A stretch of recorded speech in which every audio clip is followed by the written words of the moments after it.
everybody, what's going on? Hellmite here, bringing you another video from Grab the Lantern today. It's Tuesday, and the patch notes for patch 8.18 have been posted, and that means it's time for another patch note rundown. As always, I'll be going through the biggest changes in this week's patch and letting you guys know what you can be looking forward to in the coming weeks. 8.18 is mostly pro play focused, with an emphasis on taking down competitive outliers and buffing up a few champions that are on just the cusp of being able to be played in competitive play.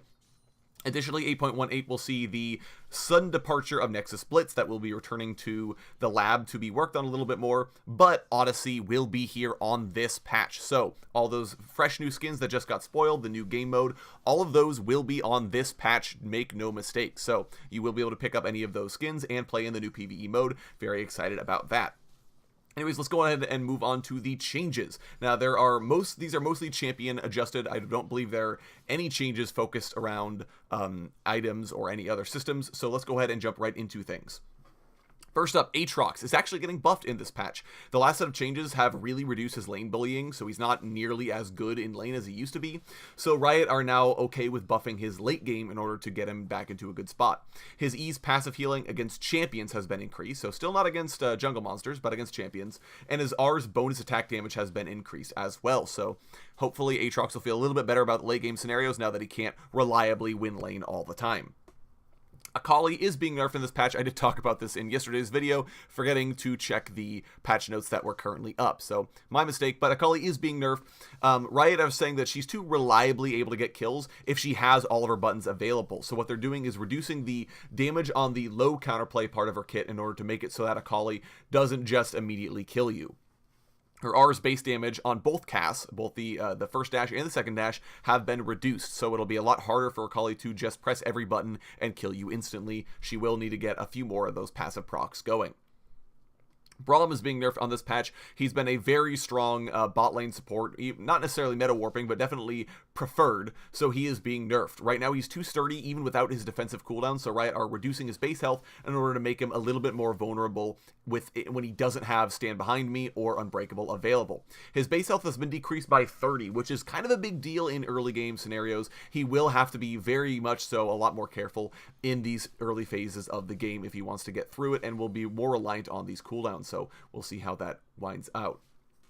Kai'Sa is being nerfed on this patch as well. She's way too good at bursting up tanks in the later stages of the game, so Riot are nerfing her so she doesn't have quite as much face melting potential, and means so that if you're a tank, you still have a decent chance of staying in her face without dying instantly.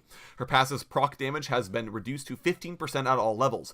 Now, this is a buff in the early stages of the game. Ordinarily, I believe it starts at 10% and scales with level. Now it is a flat 15% at all levels. So, again, a buff early game when it doesn't matter that much because you don't have that much health in the first place, and a nerf in the later stages of the game, as she won't be hitting you for 25% of your maximum HP. Lucian is being buffed on this patch as well. Riot are trying to get him back into pro play without immediately putting him back on top of everybody.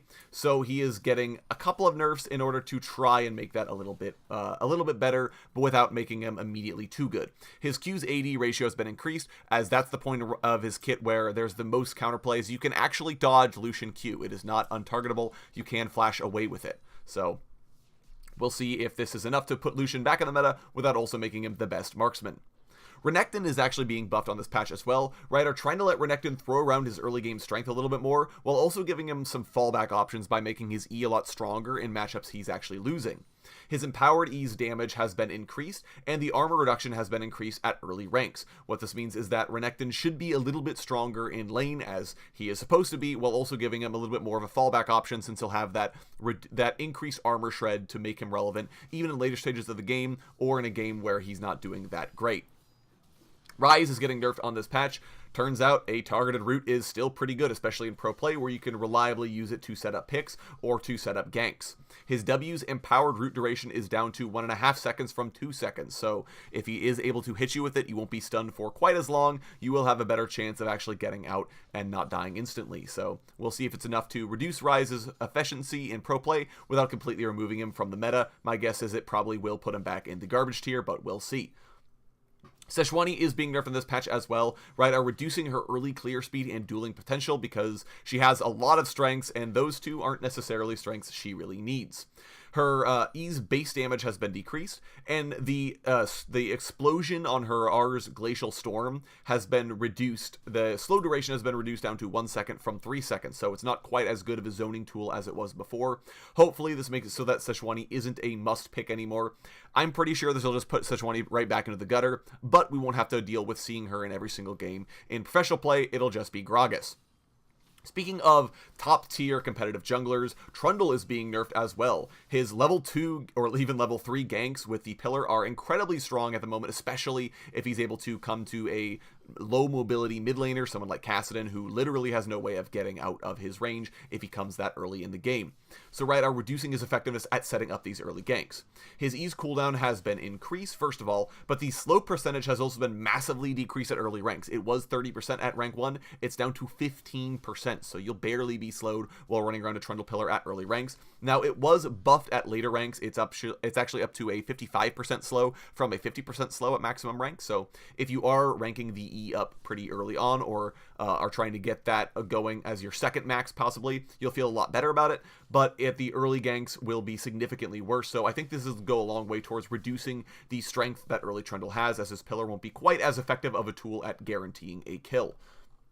Finally, Riot have actually added new tech to the game. If you are assigned jungler or are just end up being picking jungler and getting it in a game of draft, you will automatically have Smite equipped when you enter the lobby. So no more excuses, oh, well, I forgot Smite. Not a chance. You will always have it equipped if you are assigned jungle, regardless of whether or not you are autofilled or desired jungle. Now, Smite, I believe, will always go on whichever non-flash summoner spell you had currently equipped. So if you had Teleport Flash beforehand, you will now have Smite Flash.